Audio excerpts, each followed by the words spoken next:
sirabaga kasara ale ɲɔɲalen do kulukoro mara la kɔsɔbɛ sabula u ye sɛbɛn dɔ bɔ sɛbɛn kɔnɔna la yira ka fɔ ko maa 200 ale ni 20 de fatura san 2000 ale ni 20 kɔnɔna la kulukoro ayiwa o tɛmɛnen ka bɔ yen Gunda mara la yira ka fɔ ko banbagati wale dɔ taara ka ɲɛsin an ka finitigiw kɔni ma ayiwa o tɛmɛnen ka bɔ yen Bagineda sira kɔnɔna ko sirabaga kasara dɔ kɔni kɛra ni maa 2 bɛ yen nɔ olu kɔni joginna ayiwa o tɛmɛnen ka bɔ yen lakanabaliya yɛrɛ hukumu kɔnɔna la Kalabankura a yira ka fɔ ko banbagati wale dɔw kɔni bɛ ka kɛ ni a bɛ ka maaw kɔni dabali kɔni ba an balimaw aw bisimila yi an ka don kibaru kɛnɛ kan an bɛna da don don kibaru ninnu kɔni na k'u ɲɛfɔ aw ye ayiwa an ka kibaruya fɔlɔ la kibaru min b'an bolo ka da kulo kan o de ka fɔ ko kulukoro ale n'a lamini na ko sirabaga kasara kɔni ɲɔ ɲalen bɛ yen kosɛbɛ sabula a yira ka fɔ ko san 2000 ale ni 20 kɔnɔna la ko maa 200 ale ni 20 kɔni fatura ayiwa protection civile min sigilen bɛ kulukoro olu kɔni ye sɛbɛn bɔ sɛbɛn kɔnɔna la o y'a yira ka fɔ ko ka daminɛ janvier kalo la san 2000 ale ni 22 fo ka n'a bila uti kalo kɔni na ko kulukoro a n'a lamini na ko sirabaga kasara min kɔni kɛra ye ko a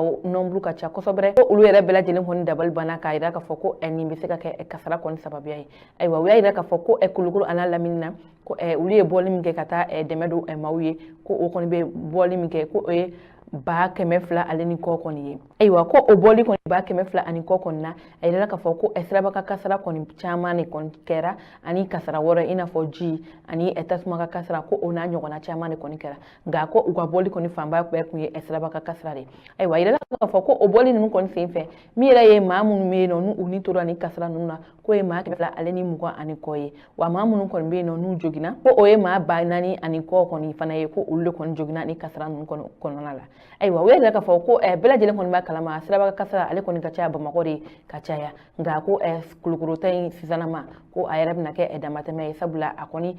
waleya kɔni bɛ ka caya kulukoro fana o de kunna k'u bɛ ladilikan di kulukoro a n'a lamini bɛɛ lajɛlen ma min ye minnu bɛ taama mobili boli ani minnu yɛrɛ ta y'u yɛrɛ ka mobili ye ko bɛɛ lajɛlen ka mobili ninnu kɔni boli dɔɔni dɔɔni walasa dɔ bɛ se ka bɔ kasara la ani min ye kuranmafɛn ani jimafɛn ko bɛɛ lajɛlen k'i kɔlɔsi o la walasa dɔ bɛ se ka bɔ olu fana kasara ninnu kɔnɔna na wa ko ni nombre hakɛ min fɔlen filɛ nin ye ko a kan ka maa kɔni dabali ba kosɛbɛ sabula san yɛrɛ ma ban an bɛ san kɔni kalo 8nan de kɔni na ko n'a fɔra san daminɛ fo ka n'a bila kalo 8nan la ni accident waleya ninnu de taara ka ɲɛsin maaw kɔni ma kulukoro la lamini na ko jani san kɔni banni cɛ ko dɔ na fara a kɔni kan ko o tɛ olu kɔni ka laɲini ye ko o la to bɛɛ lajɛlen k'i kɔlɔsi yɛrɛ la wa bɛɛ lajɛlen ka taama mobili ninnu boli dɔɔni dɔɔni ani bolimafɛn tɔ ninnu bɛɛ lajɛlen k'u boli wa k'i kisi ka bɔ min ye ji ani kuran kɔni tɔɔrɔ ma walasa u kana na dankari i ka adamadenya kɔni na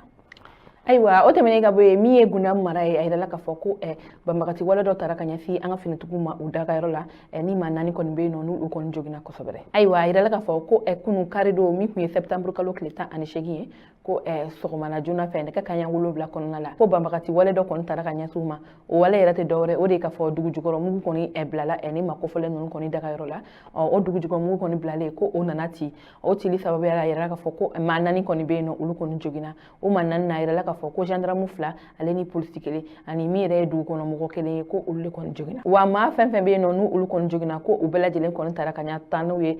min ye Gunda min yɛrɛ kɔni kɛnɛyaso la walasa u bɛ se ka furakɛ cogoya min na ayiwa o hukumu kɔnɔna la a yira ka fɔ ko kabini wagati jan ko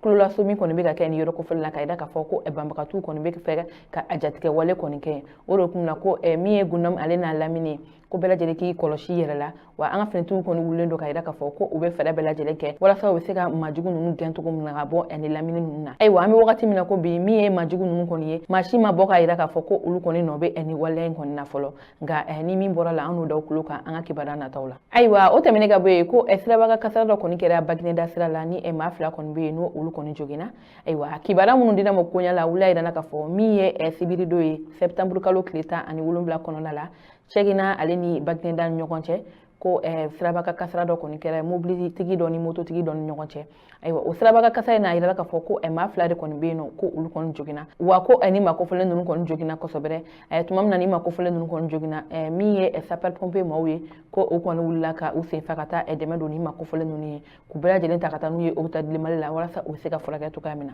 ayiwa kibaruya kuncɛ la kibaruya wɛrɛ min b'an bolo ka da kulo kan o de ka fɔ ko lakanabaliya ko o kɔni ɲɔ dalen don Bamakɔ kɛrɛnkɛrɛnnenya Kalabankura kɔni mara la sabula ko bingani wale dɔ ko bɛ ka ta ka ɲɛsin bitigitigiw kɔni ma tilegan gɛngɛrɛ fɛ ayiwa kibaruya minnu sera ma koɲɛ la olu y'a yirana k'a fɔ ko sibiri don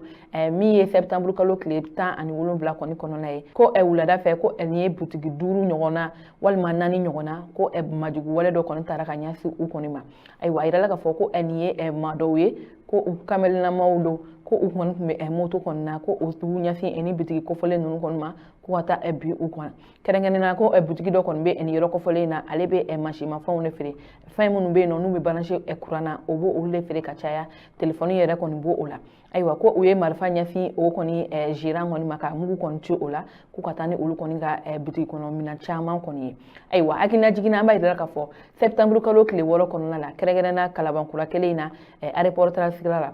bitigi telefɔni butigi dɔ fana kɔni tun bɛ yen nɔ ko ni waleya taara ka ɲɛsin u ma nka hali bi maa kɔni t'a dɔn min ye o waleya kɔni ta ka ɲɛsin o butigitigi kɔni ma nka ko sɛgɛsɛgɛliw kɔni bɛ sen na o de kun na ko bɛɛ lajɛlen k'i kɔlɔsi nin wagati kofɔlen in na ko sabula sɔgɔmadafɛla t'a la wulafɛla t'a la sufɛla yɛrɛ kɔni t'a la ko banbagati wale kɔni bɛ ka ta ka ɲɛsin maaw ma u bolofɛnw kɔni nɔfɛ ayiwa an balimaw ni ne kɔni kun ye an ka bi don kibaru ye ka da u tulo kan aw kan bɛ